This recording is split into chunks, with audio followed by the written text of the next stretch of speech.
Gigil na gigil ah. Si Manny Pacquiao, tingnan mo yung tsura oh. Ang tanong ko sa inyo, anong round papabaksakin ni Manny Pacquiao si Mario Barrios? Para kasing lahat ngayon ng Team Pacquiao, mga fans kumbinsido na knockout ang mangyayari sa laban na ito. Ikaw, yung totoo, ano sa tingin mo?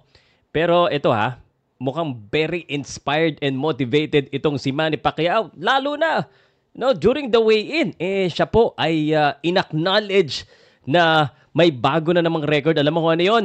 Tinalo niya si Mike Tyson, si Floyd Mayweather sa may pinakamaraming laban sa MGM Grand sa Las Vegas, sa Garden Arena. Grabe, 16 na laban na po. Teka, congrats na agad, Manny Pacquiao. Ang tanong na lang, ilang knockout kaya ang idadagdag niya sa MGM Grand Arena?